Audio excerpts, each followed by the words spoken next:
Friends, my name is Kaushik Kumar. आज की इस वीडियो में हम सीखने वाले हैं कि कैसे हम एक्सेल में मार्कशीट तैयार करते हैं। और इससे पिछली वीडियोस में हमने आपको इफ, एंड और इन तीनों फंक्शन के बारे में समझाया है इजी वे में। ठीक है, तो जिन लोगों ने उस वीडियो को नहीं देखा पहले उस वीडियो को देख लें, और प्लस उससे पहले जितने बेसिक फंक्शन करवाए जैसे काउंट, मिनिमम, मैक्सिमम, टोटल, ये सारे जितने भी फंक्शंस करवाए गए हैं पहले उसे देख लें, उसके बाद ये मार्कशीट के वीडियो पे आए। ठीक है, वरना पीछे का अगर आपका क्लियर नहीं रहेगा तो आगे आप नहीं कर पाओगे। समझ में आया?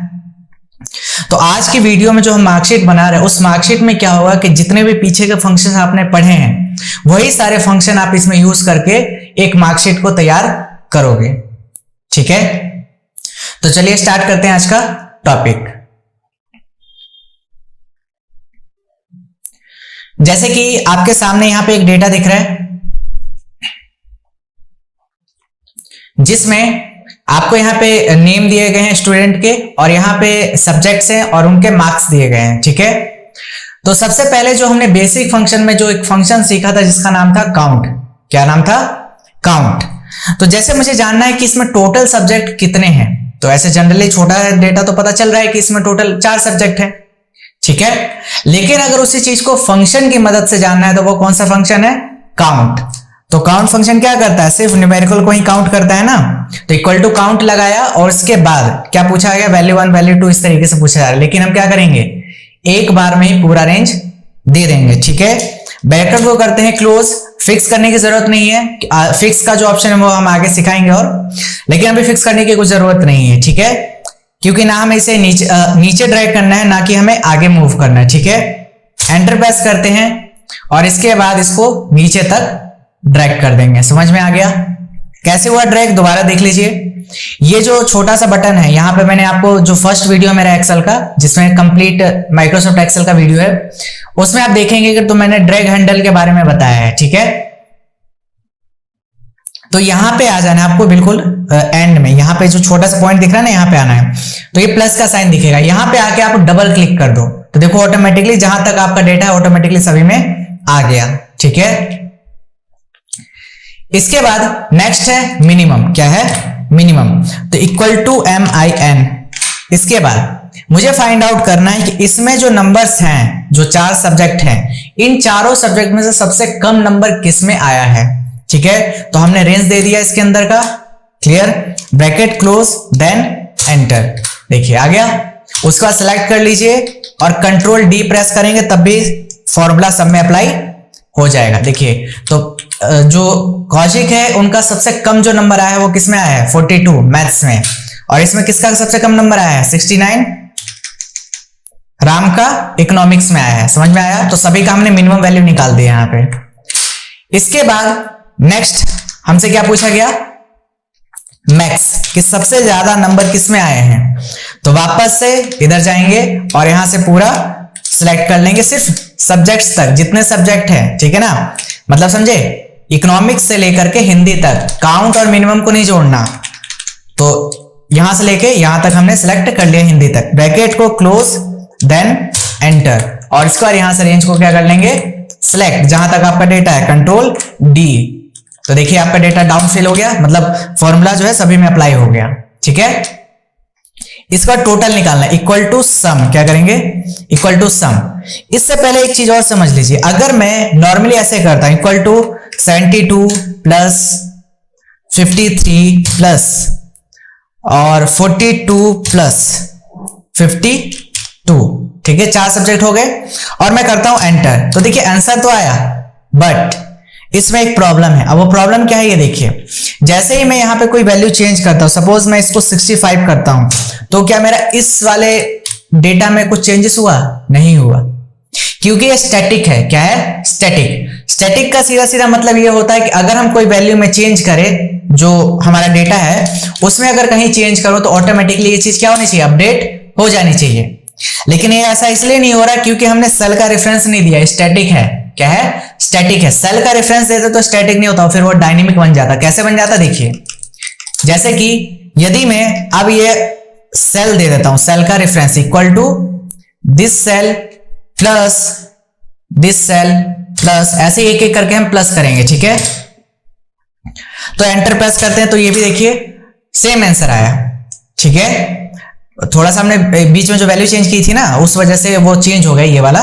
पहले यहाँ पे 52 के अराउंड था। ठीक है, 52 था शायद यहाँ पे, तो 253 था, तो 219 था ना पहले।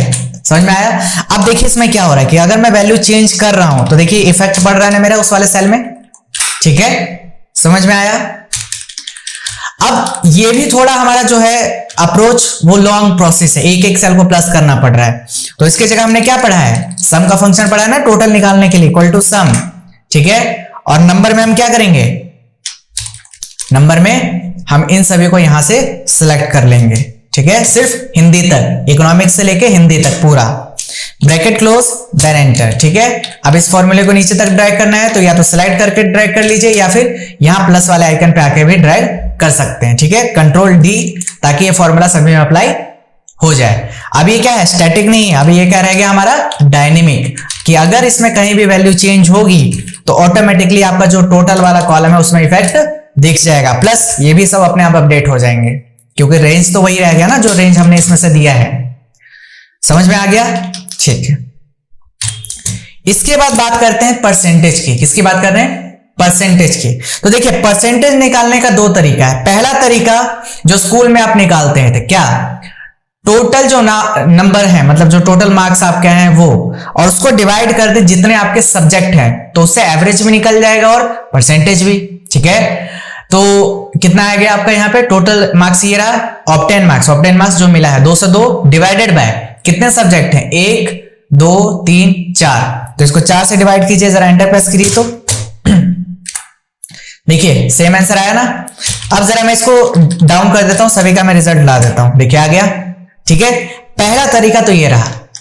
दूसरा तरीका क्या है, इक्वल टू लगाइए और लगाइए एवरेज का फंक्शन। क्या लगाइए, एवरेज। ये फंक्शन नहीं सिखाया था मैंने, लेकिन इसी वीडियो में मैं कवर कर दे रहा हूं एवरेज भी। इसके जो एडवांस फंक्शन का एक जो प्लेलिस्ट बनेगा, उस प्लेलिस्ट में आप सीखेंगे कि कैसे हम एडवांस फंक्शंस को अप्लाई करते हैं। एवरेज अभी नहीं बनाया वीडियो, एवरेज का भी वीडियो बन जाएगा, जल्दी आपको मिल जाएगा एवरेज का भी। अभी हम इसमें सीख लेते हैं, आगे आपको और इजी पड़ेगा समझने में। तो एवरेज लगाया और यहां से हमने इसको रेंज को सिलेक्ट कर लिया। ठीक है, ब्रैकेट को करते हैं क्लोज और देन एंटर प्रेस कीजिए, तो देखिए सेम आंसर आया ना। ठीक है, तो इस मेथड से करिए चाहे उस मेथड से करिए, आपका दोनों आंसर सेम ही आएगा। ठीक है, इसके बाद बात करते हैं रिजल्ट की। किसकी बात करते हैं, रिजल्ट की। इससे पहले एक और एग्जांपल देना चाहूंगा मैं परसेंटेज का। देखिए एवरेज का मतलब होता है औसत। क्या होता है, औसत। सपोज कीजिए अगर आप किसी ट्यूशन में जाते हैं और वहां पे बाहर 60 बॉटल्स रखे हुए हैं और आपसे बोला गया कि जो आप पूरे टोटल स्टूडेंट है वो 12 हैं। ठीक है, अब मुझे ये फाइंड आउट करना है कि एवरेज पर बच्चे ने कितने बोटल्स जो उठा के अंदर लाए हैं। ठीक है, तो एवरेज निकालना है, इक्वल टू टोटल बच्चे बोटल्स कितने हैं 60। अगर मैं डिवाइड कर दूं 12 से, किससे, 12 से, तो आंसर क्या आया 5, कि औसत मतलब एवरेज 5 बोतल तो एक बच्चे ने लाया होगा। समझ में आया? तो वही एवरेज जो यहां पे निकाला आपने, वही एवरेज है कि टोटल सब्जेक्ट में से इतना एवरेज, मतलब जो मार्क्स है 202, उसमें से एवरेज कम से कम इतना मार्क्स तो आया ही होगा। ठीक है, अब जैसे हम ये दे देते हैं और शिफ्ट के साथ ऐसे ब्रैकेट को क्लोज, जरा एंटर प्रेस करिए, तो ये देखिए समझ में आया, मतलब कि 50 नंबर एक सब्जेक्ट में तो आए होंगे। ठीक है, इसमें कम है वो पता है हमें, लेकिन वो टोटल के बेस पे निकालता है, ये ध्यान में रखना हमेशा। ठीक है, इसके बाद बात करते हैं रिजल्ट की। रिजल्ट का मतलब क्या होता है, पास और फेल। क्या होता है, पास और फेल। तो देखिए हमने एक फंक्शन पढ़ा था जिसका नाम था इफ, पढ़ा था, याद कीजिए। और जिसने ये नहीं देखा है वो पीछे जाकर पहले देख लें, उसके बाद फिर इस वीडियो पे आए। ठीक है, तो लॉजिकल टेस्ट पूछा गया और जिन्हें आता है वो उनके लिए अच्छी बात है। ठीक है, तो देखिए सबसे पहले पूछा गया लॉजिकल टेस्ट। तो लॉजिकल टेस्ट हमें क्या करना होता है, देखिए नॉर्मली मैं कर रहा हूं कि यदि इस सब्जेक्ट में क्या हो, यदि इस सब्जेक्ट में, पहले सिनेरियो समझ लीजिए, उसके बाद सिनेरियो समझिए क्या है। सिनेरियो में यह कहा गया है कि यदि जो बच्चे का मार्क्स है इकोनॉमिक्स, इंग्लिश, हिंदी, मैथ्स जो भी है, किसी भी सब्जेक्ट में यदि 33 से कम मार्क्स आए तो वो क्या हो जाएगा, फेल। और अगर सभी में 33 है तभी वो क्या माना जाएगा, पास। तो कई लोग कहते हैं कि सर टोटल के बेस पे भी तो निकाल सकते हैं या परसेंटेज के बेस पे? नहीं, परसेंटेज के बेस पे हम ग्रेड निकालते हैं और टोटल के बेस पे तो हमारा परसेंटेज ही निकलता है। तो हम टोटल के बेस पे कभी भी यहां पे जो है रिजल्ट नहीं निकाल पाएंगे। अगर अब मैं कंडीशन दे दूं इस सेल का कि ग्रेटर देन इक्वल टू 33 है तो ये क्या होगा, इन्वर्टेड कॉमा में पास और नहीं तो फेल। इतना समझ में आया? ब्रैकेट को करते हैं क्लोज और करते हैं एंटर। तो ये आंसर तो पास कर रहा है, लेकिन सपोज कीजिए अब मैं यहां पे करता हूं 20, ठीक है, तो अभी भी देखिए एक पास ही है ना। क्यों? क्योंकि ये जो नंबर है 180 है और हमने क्या बोला है, ग्रेटर देन 33। तो 33 तो हो ही नहीं सकता, मतलब 33 तो अगर दो सब्जेक्ट में वो फेल भी है तब भी तीसरे चौथे को मिलाकर के वो पास हो जाएगा। समझ में आ रहा है ना? तो इसलिए हम टोटल मार्क्स पे कभी भी रिजल्ट नहीं निकाल सकते। सेकंड बात करते हैं इसकी, अगर हम पर सब्जेक्ट लेके चले तो पर सब्जेक्ट का मतलब यदि इस सब्जेक्ट में इसका ग्रेटर देन इक्वल टू क्या हो, ग्रेटर देन इक्वल टू क्या हो, 33, तो ये क्या होगा, वैल्यू ऑफ ट्रू पूछ रहा है ना, तो ये क्या होगा, पास। और इन्वर्टेड कॉमा क्लोज, फिर कॉमा, यदि नहीं तो वैल्यू फॉल्स, अगर वैल्यू मैच ना हो तो फेल। समझ में आया? Bracket close then enter. देखिए पास हुआ ना ये, क्यों हुआ? क्योंकि इसमें 33 से ज्यादा नंबर है इसके। अब मैं अगर मैं इसको 20 कर दूं तो देखो फेल हो गया ना। समझ में आया? लेकिन ये जो आंसर निकला है सिर्फ पहले वाले का निकला है। अगर मैं सपोज इसको 50 कर देता हूं तो पास हो गया, अगर मैं इसको 20 कर दूं तो ये पास ही रहेगा। क्यों? क्योंकि सिर्फ हमने इस सेल का रेफरेंस दिया है कि यदि इस सेल में क्या हो, 33 से ज्यादा हो तो वो पास माना जाएगा, नहीं तो फेल। लेकिन स्कूलों में आप ज्यादातर देखते हैं कि हर एक सब्जेक्ट में उसका 33 से अबव होना चाहिए। हर एक सब्जेक्ट की बात हो रही है। तो मैंने पिछली वीडियो में आपको समझाया है कि इफ फंक्शन की एक मजबूरी है। वो मजबूरी क्या है, ड्रॉबैक है या जो भी समझ लीजिए। मजबूरी इसकी ये है कि ये सिर्फ लॉजिकल टेस्ट एक ही दे सकता है एक बार में। हाँ, नेस्टेड इफ से हो सकता है एक बार, मतलब बहुत सारे इफ लगाते रहिए तो हो सकता है। नेस्टेड इफ अभी आपने पढ़ा भी नहीं है, लेकिन नेस्टेड इफ आप लगाएंगे बहुत लंबा चलने वाला है। समझ में आ रहा है? तो इसी के लिए मैंने आपको क्या समझाया था, इफ की परेशानी ये है कि ये लॉजिकल टेस्ट सिर्फ एक ही ले सकता है, और एंड फंक्शन की परेशानी ये है कि वो या तो आंसर ट्रू में देगा या तो फॉल्स में।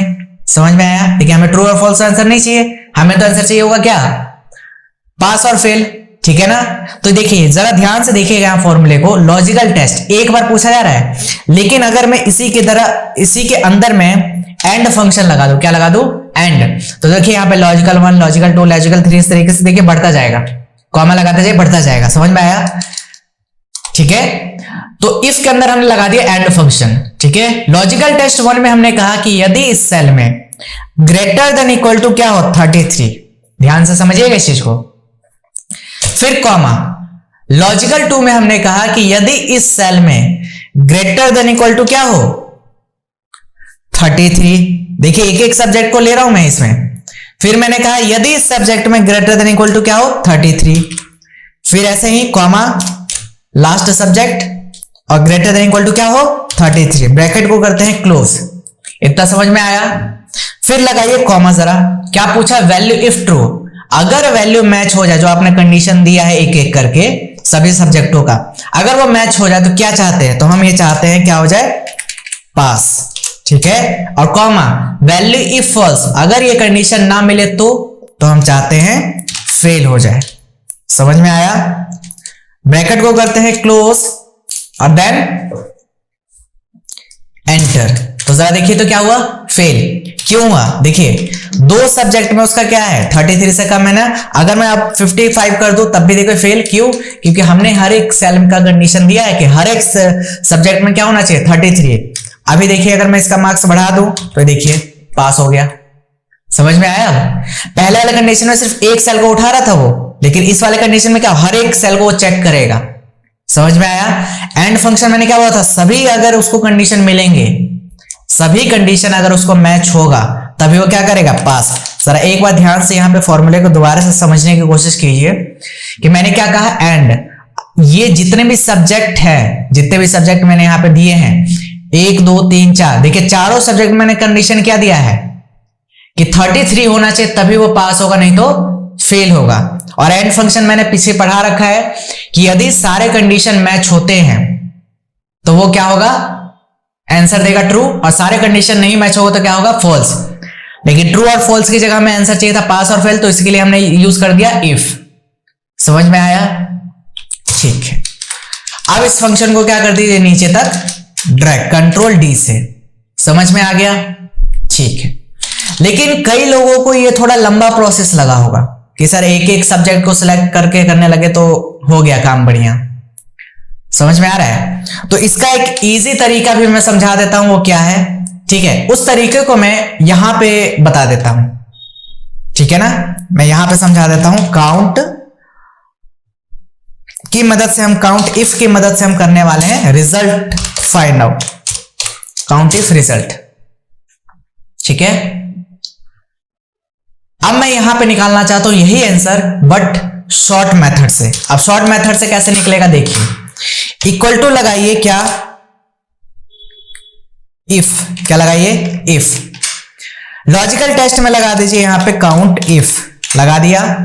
रेंज पूछा गया तो रेंज दे दीजिए आप सब्जेक्ट से यहां से लेकर के पूरा यहां तक, ठीक है? ब्रैकेट को करिए क्लोज, क्लोज नहीं, अभी एक और चीज क्या पूछा जा रहा है, रेंज तो दे दिया, कॉमा, क्राइटेरिया, क्राइटेरिया में दे दीजिए इन्वर्टेड कॉमा में क्या होना चाहिए, ग्रेटर देन इक्वल टू 33, ठीक है? और ब्रैकेट को करिए क्लोज, और बराबर कितने होने चाहिए, कितने सब्जेक्ट है, 4 है तो 4, 5 है तो 5, और कॉमा, यदि वैल्यू मैच हो जाए तो क्या चाहते हैं, सबसे पहले ब्रैकेट को क्लोज कर दीजिए यहां लास्ट में, कॉमा, वैल्यू मैच हो जाए तो क्या चाहते हैं बताइए? यहां पे हम ये चाहते हैं कि वो क्या हो जाए, पास, क्या हो जाए, और यहां पे इन्वर्टेड कॉमा क्लोज भी करना पड़ेगा लास्ट में। आप जब कंडीशन दे देते हैं तो इन्वर्टेड कॉमा क्लोज भी होगा, तभी ये फॉर्मूला चलेगा लास्ट में, ठीक है ना? इसका वैल्यू इफ ट्रू तो क्या हो जाए, पास, ठीक है? और नहीं तो वो क्या हो जाएगा, फेल, ठीक है? ब्रैकेट को करते हैं क्लोज, और नॉर्मली एंटर प्रेस करेंगे तो एरर बताएगा, क्या बताएगा, एरर, ठीक है? तो हम करने वाले हैं कंट्रोल शिफ्ट और एंटर। यहां पे एक एरर है, वो एरर क्या है वो देखिए। जैसे कि आप यहां पे देख रहे हैं कि हमें जानना है कि टोटल 4 सब्जेक्ट्स में, तो यहां पे लास्ट में ब्रैकेट को मत क्लोज कीजिए अभी, ठीक है? तो हमें ये जानना था कि अगर काउंट इफ, ये जो सब्जेक्ट हमने रेंज दिया है, यदि इस रेंज में जो हमारा क्राइटेरिया है वो क्या होना चाहिए, ग्रेटर देन 33, मतलब 33 से अबव होने चाहिए सारे मार्क्स, ठीक है? और वो भी कितने सब्जेक्ट में, 4 सब्जेक्ट में, ठीक है? 4 सब्जेक्ट में। इसके बाद नॉर्मली आप एंटर प्रेस कीजिए, देखिए जरा सेम आंसर आया, ठीक है? तो ये हो गया आपका रिजल्ट निकालने का शॉर्ट तरीका। अब इसके बाद नेक्स्ट अगर आपसे बोला है ग्रेड निकालने, तो ग्रेड निकालने के लिए इफ लगेगा, और इफ में किस बेस पे निकलता है रिजल्ट, रिजल्ट तो हमारा निकलेगा सब्जेक्ट के बेस पे, लेकिन बात किसकी आ गई, परसेंटेज की। तो परसेंटेज के बेस पे हमारा क्या निकलता है, ग्रेड। यदि इसका percentage greater than equal to क्या होता है, 90, तो इसे क्या मिलेगा, ए, नहीं तो वापस से इफ लगाइए, और फिर से यही percentage greater than equal to क्या होना चाहिए, 80, जो भी परसेंटेज देना है, यदि हो तो क्या मिले इसे, बी, और नहीं तो वापस से इफ, और फिर हम चाहते हैं कि यही percentage greater than equal to क्या हो, 70, तो इसे क्या मिलेगा, सी, ठीक है? और अदरवाइज हमें और कुछ नहीं देना, तो हम कर देते हैं यहां पे फेल, या जो भी आपको लिखना है कंपार्टमेंट, मैं इतना लिखता हूं, ब्रैकेट को करता हूं क्लोज, जितनी बार इफ लगाए उतनी बार ब्रैकेट क्लोज होगा, और देन एंटर, ठीक है? कंट्रोल डी, ठीक है? बाकी सब फेल आ रहे हैं, जरा एक बार चेक कीजिए क्या दिक्कत आ रही है इसमें। देखिए 74 का आया सी, 53, यहां पे चेक कीजिए कंडीशन में क्या हमने कहीं दिया है, 70 तक हमने दिया है कि 70 से अब जिसका भी होगा उसे सी मिलेगा। चलिए एक और कंडीशन इसमें लगा देते हैं ताकि और अच्छा हो जाए, तो यहां पे कर देते हैं 60, यहां पे एक और इफ लगेगा और इफ में दिया जाएगा कि यदि ये परसेंटेज जो है वो ग्रेटर देन इक्वल टू क्या हो 60, तो इसे क्या मिलेगा D और देन ब्रैकेट क्लोज। अब इसके बाद इस फॉर्मूले को कॉपी कर लेते हैं और यहां पे पेस्ट कर देते हैं, ठीक है। और देन इसको ड्रैग कंट्रोल D से, ठीक है। अब देखिए कंडीशन के बेस पे हो गया ना, जिसका भी 90% होगा उसे A मिलेगा, जिसका भी 80% हो उसे B, और जिसका भी 70% हो उसे C, और जिसका भी 60% हो उसे मिलेगा D। तो जरा कंडीशन के बेस पे जरा चेक कीजिए, सेम आंसर है 60 से। देखिए जरा फॉर्मूले बार में कि 60 से अब वालों को क्या मिलना था D, जो कि 69 पे मिला हुआ है, और 70 से अब वालों को क्या मिलना था C, जो कि ऊपर फॉर्मूले में दिख रहा है। तो इस तरीके से हमारा रिजल्ट तैयार है, ठीक है। इसके अलावा आप चाहो तो E भी ऐड कर सकते हो, F भी ऐड कर सकते हो, जो भी आपको ऐड करना है उतनी बार आपको इफ लगाना पड़ेगा, ठीक है। तो उम्मीद है आपको मार्कशीट बनाना समझ में आया होगा, सारा एक एक फॉर्मूला समझ में आया होगा। प्लस मैं ये प्रैक्टिस फाइल आपको लिंक डिस्क्रिप्शन में दे दूंगा, आप वहां से डाउनलोड करके इसे प्रैक्टिस कर सकते हैं। और प्लस अगर पीछे का वीडियो नहीं देखा है जिसमें एंड और इफ के बारे में समझाया गया है, उसे देख ले तो और अच्छे से आपका ये क्लियर हो जाएगा। उम्मीद है आपको ये सारा चीज समझ में आया होगा, और अगर आपको ये वीडियो अच्छी लगे तो इसे लाइक शेयर एंड कमेंट करना ना भूलें।